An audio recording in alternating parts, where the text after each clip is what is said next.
G'day there guys, it's Connie here again from Marquee Industries, and we're back with some more stories from Reddit. As always, if you enjoy these videos, be sure to hit like and subscribe, and also the notification bell so you never miss an episode. Alrighty, let's get right into it. Okie dokie, we're kicking things off on relationships. This one was written by user KE9358, and it's titled, "My friend's wife, who I thought was also my friend, embarrassed me in front of all our mutual friends." Posting this again since I'm new to Reddit and have no idea how to use it.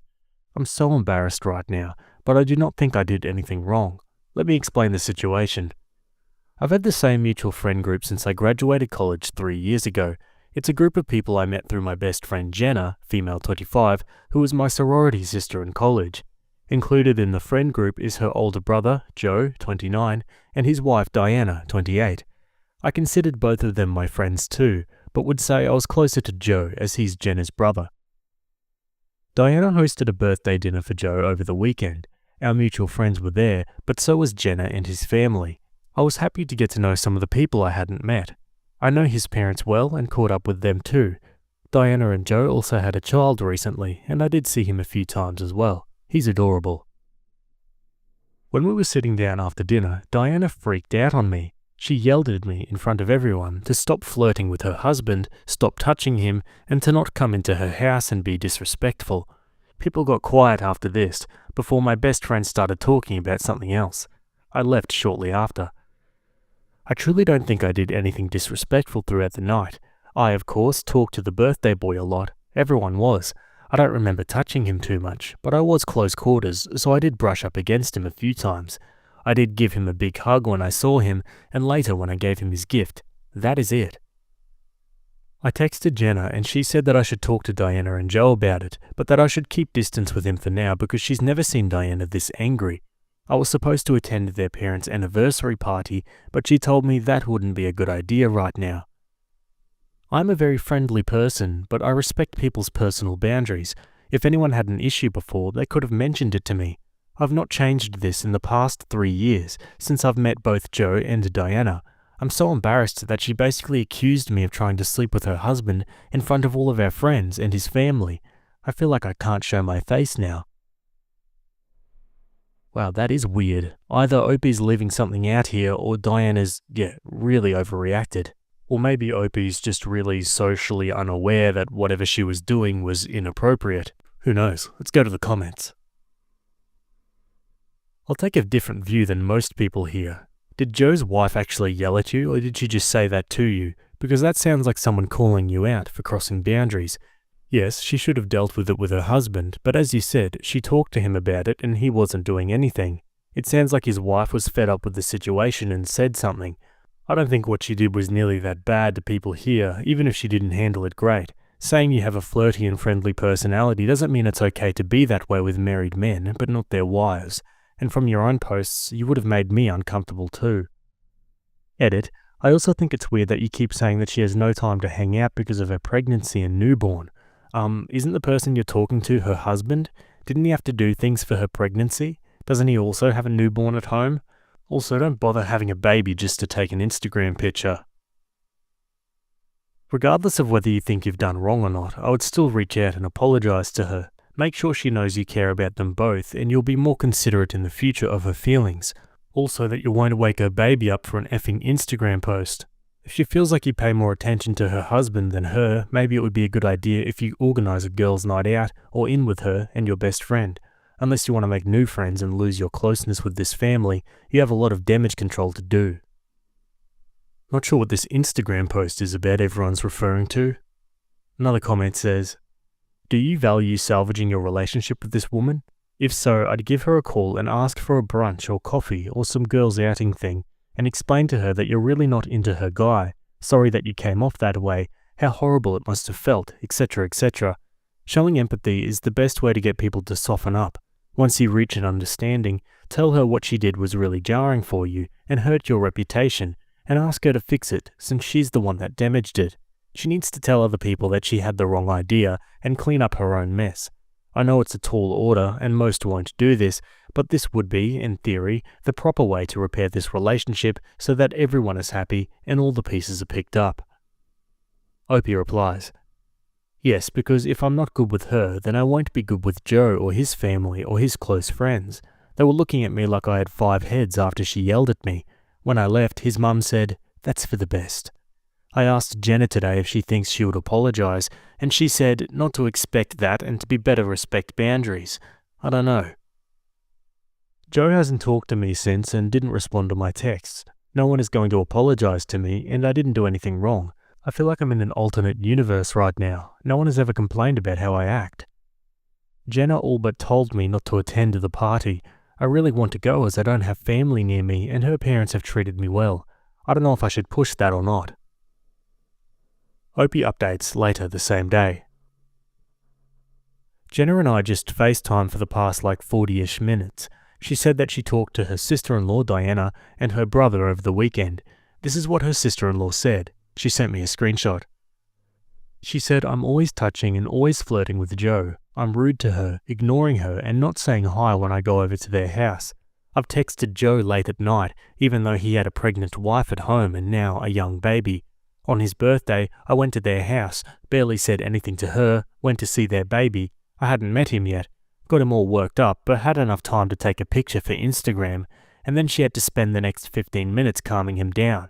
When she came back out, she saw us in a corner, alone, me giving him his gift and hugging him. I touched him other times throughout the night, and no one else had that problem. I did not talk to her at dinner. She was on the opposite end of the table, so of course not. Yet I was joking and flirting with her husband. She said I'm not welcome in her home again." She said her brother said that he's sorry his wife yelled at me because he was the one who she should have been yelling at. Diana asked him multiple times to pull back on our friendship because I was being rude to her and I was always touching him, and he said nothing. He'll now be doing that, apparently. No one ever called me out about these things, and I still think that Diana is reading a lot more into everything than there was. I did not purposely ignore her. I always talked to her. I just know Joe better and felt more comfortable with him. She's always been preoccupied with her pregnancy and now their son, so I haven't seen her as much. Okay, so there's the Instagram thing. One comment says, "It's hard to say whether you've been out of line or not. It is clear you do not feel you have, but I strongly encourage you to see this as a learning experience. When you're friends with a couple, it is good to nurture the relationship with both, and perhaps especially with the female. Women often are not completely comfortable with their husbands being close with female friends that seem to maintain distance with the wives themselves. And the same goes for men not being comfortable with wives being close to men that the husband is not. And, well, you may see that as silly, but it's pretty standard in my experience. Knowing that it is to be expected, you don't want to invite this situation again. It seems clear at a minimum that you considered her much more of a secondary friend and didn't really try to connect with her. And yeah, the late night texts are somewhat over the line. If she raised this to him to set some boundaries first and he refused or failed to, her bigger issue should be with him than with you, and it's too bad that you took the brunt of it. Try to see your role in this only to try to avoid a similar thing from occurring in the future."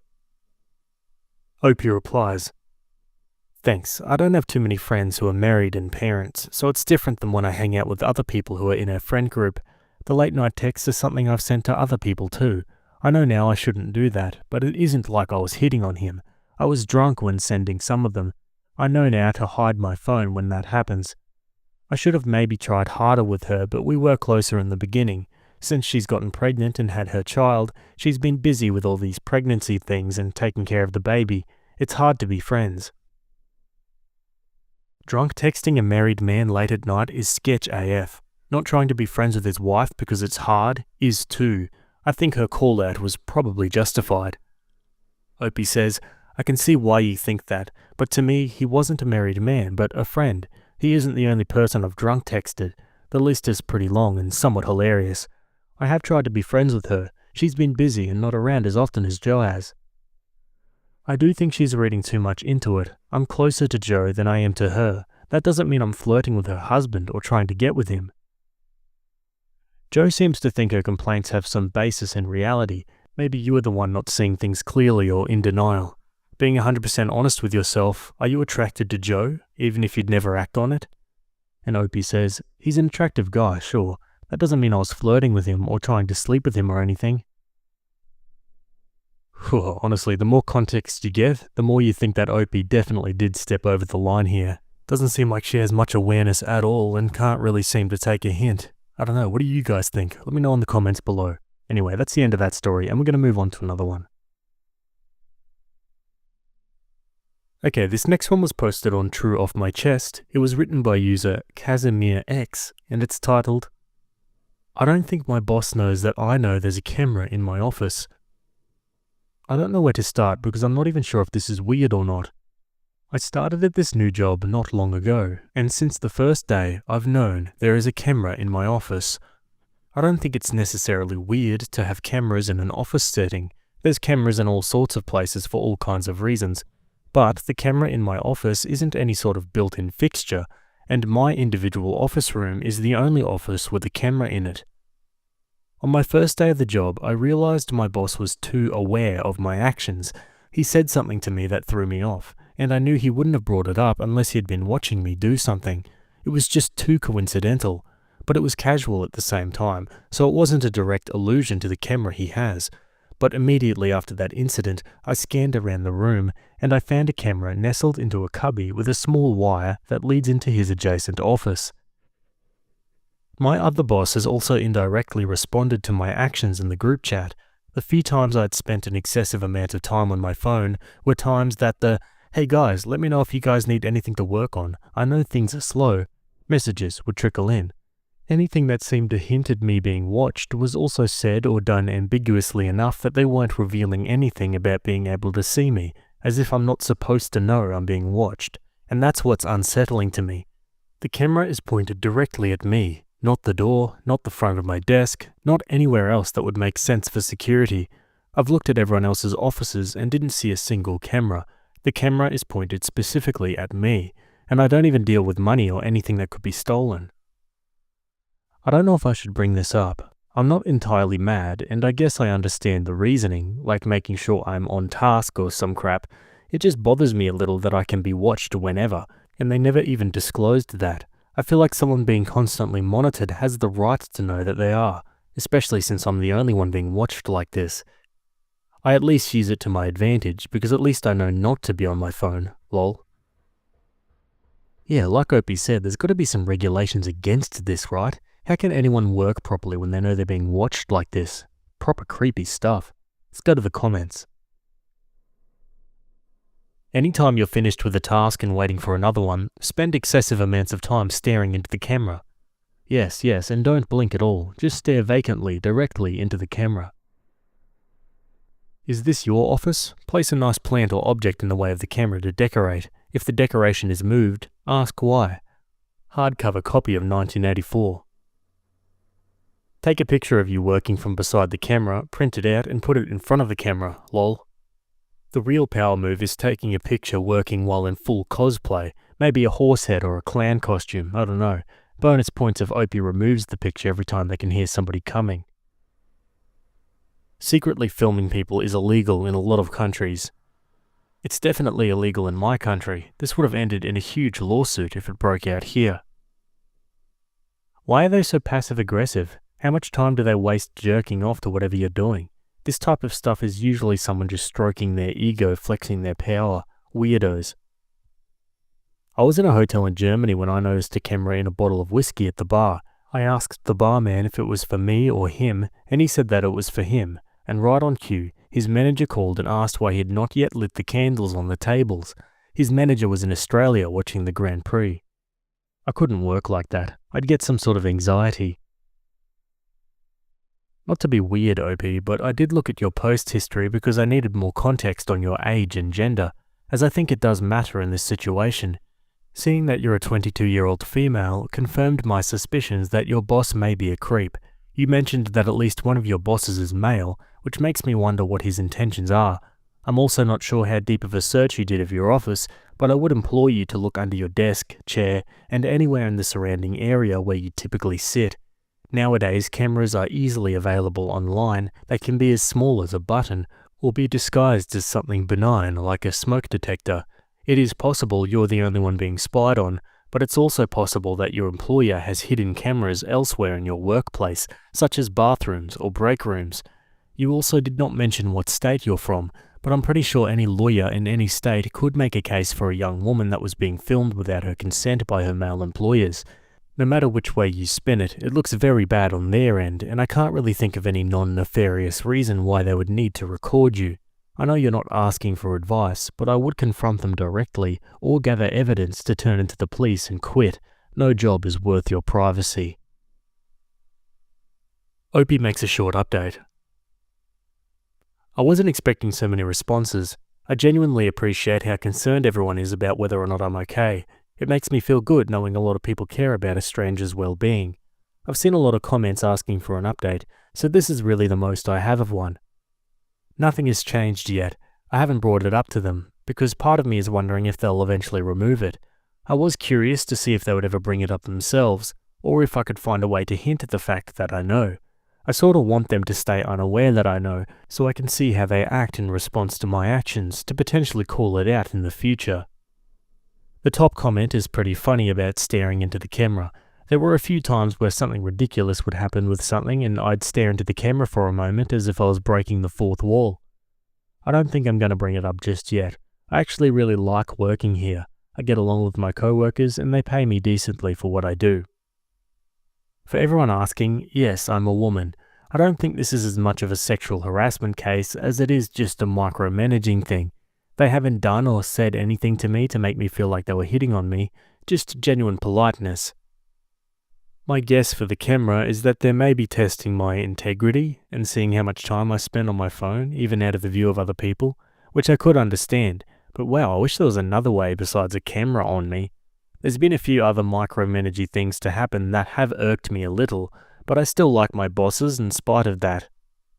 If something changes, like if I start getting the vibe that this is becoming creepy, I'll keep you guys updated.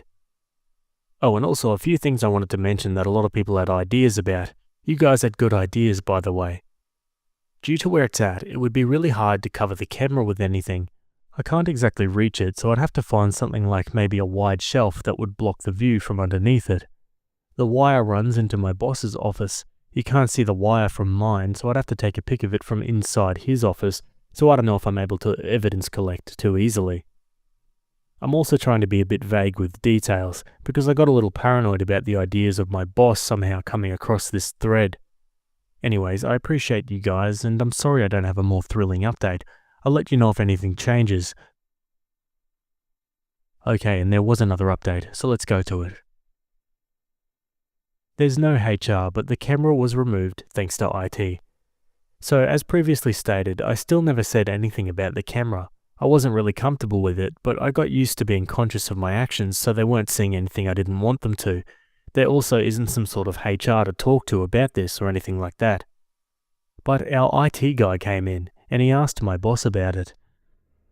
I wasn't in the room, so I didn't hear the entire conversation, but the first thing I heard was my boss saying that the camera was there before my office ever was. Something about using it to see the front door originally, I guess. That was a weird excuse to me though, because I've been there for at least 2 months at this point, and there's no way they could have accidentally watched me as much as it felt like they had been. Hearing the conversation out loud also confirmed beyond a shadow of a doubt that it was a camera, and that I wasn't paranoid.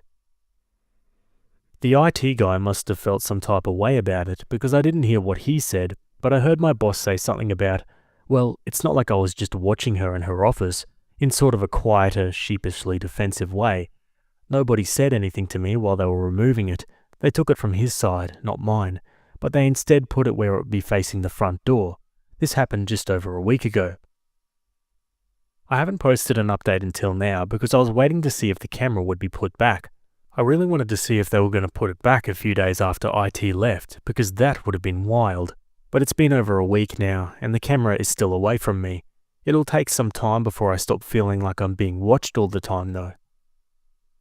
I'm really curious what the guy said to my boss, whether he said something about it not being allowed, or if he called it flat out creepy, haha. But I'm glad he did say something, as it got resolved without me ever having to say anything. I'd like to think he low-key had my back. I've still just been acting as if I've never known and haven't said anything about it, and work carries on.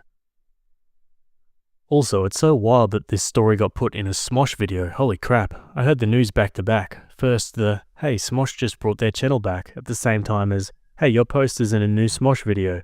I made this post mostly to vent because I couldn't tell if I had the right to feel so weird about this situation because everybody in my personal circle says it isn't that weird. So it's so nice that so many strangers are validating how I feel. To hear people talk about my experience on a public platform was a little surreal, I won't lie. This got so much more traction than I was ever expecting, but it makes me feel better, so thank you, genuinely. My experience feels validated, and it feels heard, and I feel better because of it. I'm still going to stay at this job because I still like everybody here and I enjoy my field, but now I'll be doing it under a little less surveillance, lol. If the camera comes back, I'll let you know. Holy smosh, there's a throwback. I knew this post was a little bit older, but I didn't think it was that old. Anyway, one comment says, the real question is if the camera was used to see the front door, why was it connected to his PC? Wouldn't you want something like that connected to a separate PC to record and back up the footage for security purposes? Also, are there security cameras inside or outside this business? If so, then that's super suspicious. OP says, the idea behind having the camera facing the door is that they know whether the people walking in are clients or just the mailman or another co-worker. It's to avoid having to get up out of the office to check who's in the front, because there's no front desk, technically. The weird thing to me, though, is that his office is actually the only office that you can see the front door from, so it doesn't make any sense for him to have one facing it. And Opie adds another comment about suing. I don't have the money for a lawyer. I'd also end up having to look for a new job during the legal process. Lawsuits can take years, apparently. I still know several people fighting for compensation for on-site work injuries, and this is the best paying job I've had up until this point.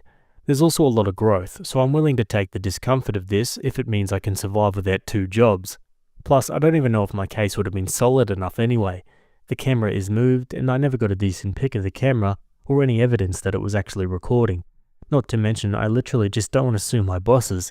They actually treat their employees really well, and always compensate well for extra work that is done, instead of just piling on new work whenever they want.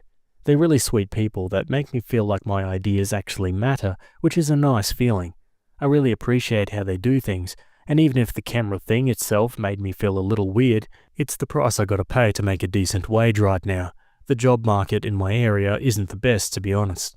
This place is an 80% pay increase from the previous place I worked for similar work in the same area. Everybody in the company is also just super sweet, I get along with everyone, and everyone seems pretty mutually respectful. Wow, OP really rationalized that situation away, didn't she? Another comment says, wow, the money must be pretty good if you're willing to put up with that. That IT guy was a hero. We love when somebody just turns up to go, hey, WTF, when we simply do not know how to do it ourselves. Another commenter adds, MIT guy, if you make decent money, breaking the law or doing crap that endangers your reputation is really stupid and not cost effective. I've had this conversation with employers before. I lay out the math using a compound annual growth rate for my salary or rates, and state I'd need a contract covering all legal fees, compensation for professional reputation loss, compensation for lost work time, assumption of liability, indemnity, etc. I never say no. I always just lay out the costs and let the company say no. I'm also not shy about putting potentially criminal or unethical conduct in writing and CCing my personal email address. Or if it's an idiot mid-level manager, just ripping out the bad thing and replacing it with something compliant. They can complain to the CEO or legal, and CEO or legal can tell me to break the law. Companies really need to trust their IT guy or gal. You have access to everything. If you have criminal acts or scandals associated with your name, your employment prospects get limited very quickly. Yeah, don't mess with the IT guy. Got it. Anyway, guys, that's the end of that story. Let me know your thoughts down below. Maybe you got a similar one you'd like to share. Anyway, we're going to leave that there and move on to another one. Alright, we're staying on Draw Off My Chest. This one was written by user Sapphire Trash, and it's titled, My ex-best friend attempted to take her life. Obvious trigger warnings here, guys. And I don't care. I haven't reached out. She slept with my boyfriend behind my back. We're both 20, female, and we've been friends since reception. 4 or 5 years old, UK thing. She was my sister, my rock. We stood by each other through everything. When my parents divorced, she was there to offer a shoulder for me to cry on. When her grandmother died, I was there keeping her afloat throughout high school. I'd been dating my boyfriend, 21, for about 3 years. We started dating in 6th form, a version of UK college, and he was my first serious relationship. I introduced him to my family. He was many of my firsts. He was sweet, a little awkward being a gamer guy, but he treated me to date nights and always made me feel special. Maybe this is me being young and dumb, but I thought I'd marry this guy someday. This was something I told my best friend. Well, about a month ago, while my boyfriend was in the shower, I saw a text notification pop up on his phone. We looked at each other's notifications all the time, so I grabbed his phone to see it. It was from her, asking if they were still on for tonight, and if she should wear his favourite dress. He told me he was hanging out with friends and going drinking. Him going drinking with friends wasn't unusual, so I never thought anything of it, but in hindsight, I wonder how much of him going out was with friends and how much of it was going out with her. I saved screenshots of their conversations. I sent them to myself. I showed him the messages when he came out of the bathroom and demanded he explained himself about them. I couldn't contain how upset and angry and hurt I was. An argument ensued where I told him he was disgusting, and I left his place. Shortly after arriving home, I started getting bombarded with calls and texts from my best friend. I answered none of her calls. I couldn't stomach hearing her voice, but her text ranged from, "She never meant to hurt me," "My boyfriend hit on her first," "It didn't mean anything," and then it got angry, saying I should hear her out. If I was a real friend, I would take her calls. I'm being petty and childish for not listening to her side. Then back to sad, saying I was her closest friend in the world, and she didn't want to lose me. My boyfriend was strangely quiet during this time. After a few days, I got myself together enough to send them both messages. Maybe it was cowardly, but I didn't have the strength to call them. I told my now ex-boyfriend that we were done, and I won't give cheaters any chances with me. He responded by trying to call me, but after the 3rd or 4th attempt, he gave up. He sent me a final message saying it wasn't that big of a deal, that they just fooled around, but agreeing he didn't want to date me anymore. My ex-best friend was more persistent after I told her I wanted nothing to do with her. Day after day, I'd get messages and calls from her, demanding to talk, demanding we resolve this, demanding I not say anything to anyone, saying she's stopped seeing him, saying she'll kill herself if I don't talk to her. Really effed up crap. I ended up confiding to a mutual friend about what was going on because I was seriously beginning to wonder if I was being a bee. This friend reassured me that my feelings were justified. However, I wasn't expecting this friend to spread around what happened. The gossip spread like wildfire, and a few days ago my ex-best friend tried to take her life. I said nothing. I haven't visited her in the hospital. I haven't sent any messages to her family. Now her older sister keeps messaging me, telling me I'm heartless for leaving her at her lowest, for not trying to prevent this, and that everyone makes mistakes, and that her sister didn't intentionally hurt me. Maybe it does make me a heartless bee, but I don't care. I'm relieved she survived, but I'll never forgive her. I'll never forgive her betrayal. She destroyed our friendship when she slept with my boyfriend.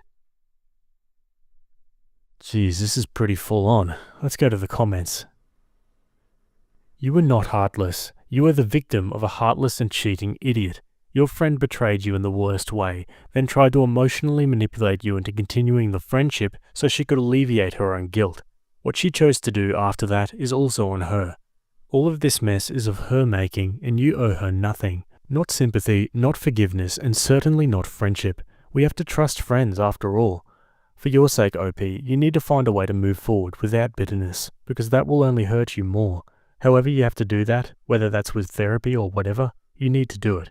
But that does not mean you have to allow this person back into your life, or listen to anyone who says otherwise. OP replies, "Thank you, I know. I don't think I'm over what they did to me. 3-year relationship and a 16-year friendship down the drain. I'll look into therapy, but between schoolwork and a part-time job, it might be difficult. It's stupid because I wasn't feeling guilty she'd attempted to take her life, but after what her sister said, I was starting to feel guilty for not feeling guilty, if that makes sense. It was really getting to me, so I had to tell someone. I'm glad she survived, but I'm not looking forward to the next few days. I've already gotten messages from her cousin today." Your best friend was still making current plans to continue cheating with your boyfriend. Sounds pretty intentional. None of it is your fault, and you're not obligated to ease your former best friend's mind with attention or forgiveness. She's suffering the consequences of her own actions. I hope your ex is suffering the same. I freaking hate cheaters. Opie replies, I don't know if my ex-best friend told her family the full story. If her sister wanted a calm discussion about it, I would have been more than happy to. But she was typing horrible things in my DMs, so I've just blocked her and moved on. I actually don't know what's happening with my ex. He rarely posts on social media, and our social circles and friend groups are pretty different. I don't really care to know either. One of his friends did try to call me, but they hung up before I could answer. The whole thing from start to finish feels like emotional manipulation on the part of the best friend. I'll sneak around and take what's yours. You need to listen to my side. I deserve to have the chance to explain. Why aren't you listening to me? I'll kill myself. Why aren't you visiting me in the hospital when my attempts to make you feel bad didn't work? You do what's best for you. Sounds like you've got this. She replies, wow, reading it all written down like this kind of makes me realize she'd do stuff like this on a way more subtle level. Like if I made plans to spend one-on-one time with my ex or another friend to catch up, she'd low-key try to guilt me to cancel those plans and spend time with her. And then she'd get huffy and a little passive-aggressive if it didn't work. At the time, I didn't realize how messed up that was because she's kinda always been like that with me. Good, don't contact her or her family. That's done for. You're not responsible for her mental health, and make better friends, not gossiping ones like the one who told everyone. Just cut them off.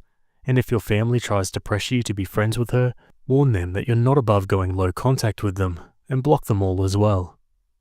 She replies, unfortunately, I don't think the friend I told had intended for it to get so bad. She really helped me understand that I wasn't being an awful person for not giving my ex-best friend a second chance. She cheered me up and made me feel better, but she told the rest of our friend group, and after that it was like Pandora's box. I've blocked my ex and my ex-BFF. I've blocked her sister as well, and it's looking like I'll need to block one of her cousins. This makes me a little sad. I was always so close with her cousins. My dad agrees with me 100% and told me I was doing the right thing. When I told my mum, I could tell she was disappointed and tried suggesting I talk to my ex-best friend, but I shut that down real quick and she backed off. Opie updates 1 month later. Hey again, it's been a while. First, I want to thank everyone for all of their comments and support. In hindsight, I know now I wasn't being a bee, but in the moment when I was being bombarded by texts and calls from her family, it's hard not to let those thoughts mess with your head. I didn't know if I was going to post an update, but some things have happened, so this might get a little long. Sorry. Giving fake names. Ex-best friend is Nikki, her older sister is Tammy, and ex-boyfriend is Josh. I'll name anyone relevant as I go. So I mentioned in a comment that my mum wanted to speak to me later that day. I had a few replies warning me that she would try to pressure me into forgiving Nikki, and they were right. She came over to my dad's that evening and wanted a conversation in private. She'd asked if I'd spoken to Nikki yet. I said no. She asked if I was going to. I said no. I was trying to be as firm as possible because I knew what she was about to do. She asked, "Don't you think you should?" My response was, "No, I don't see why I should. I sent her a final message almost a month ago." This is where things began to really go south in the conversation. Mum said, "Love, she's in the hospital right now. She needs all the support she can get. You're meant to be her friend." I didn't even know about her condition until her mother called me. I reply, "Really? I'm meant to be her friend after she slept with Josh behind my back?" I didn't say anything about her because I didn't want to talk about her. Mum said, "Are you really going onto a silly grudge? I understand she hurt you, but she's hurting so much more right now, love." I said, "She's hurting?" Mum said, "Yes, you both are. I raised you to be a kind, forgiving person. Why can't you forgive her?" What, like how Dad should have forgiven you? This wasn't my finest moment. I didn't bring it up before because it wasn't relevant, but the reason why my parents divorced was due to infidelity on Mum's end, and it wasn't only a one-time thing. Not that it matters, even if it had been, but my mum always believed Dad should have just forgiven her. I admit this was a low blow from me, and the conversation spiraled into an argument from there, with both of us saying some not-so-kind things to each other. Eventually, I decided the conversation was over because we were just going around in circles and heading into yelling territory, so I told her to leave and I'll try talking to her again when we've both calmed down. When she was leaving, she also said this, quote, I hope you're not as cruel as your father. I'm typically not an angry person, but this infuriated and hurt me. I lived 50-50 between my parents. They both made sure I had everything I could need or want, but she felt her situation and struggles were undeserved. Dad never helped with bills or payments that didn't involve me. She expected more. Cheaters always do. I didn't say anything when she left. I just blocked her number and social media accounts and cried. She cared more about the girl who had hurt her daughter than said daughter. She realized pretty quick what had happened and came back the next day, but Dad told her I didn't want to talk to her, true, and she had to leave. It took maybe half an hour before she finally left. The next few days she kept trying to reach me through other people, but I stayed silent.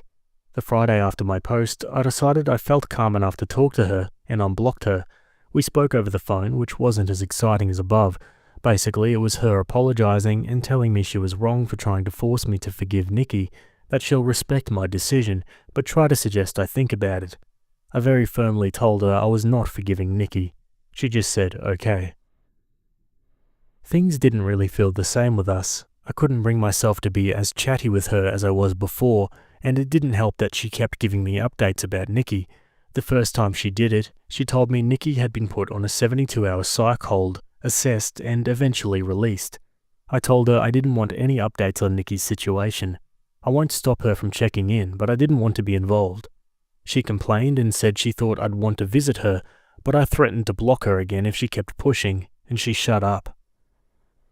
Nothing was mentioned about Nikki for a couple of weeks before Mum again broke my boundary and brought her up, telling me about how Josh had stopped talking to her and how Nikki needed a shoulder to cry on.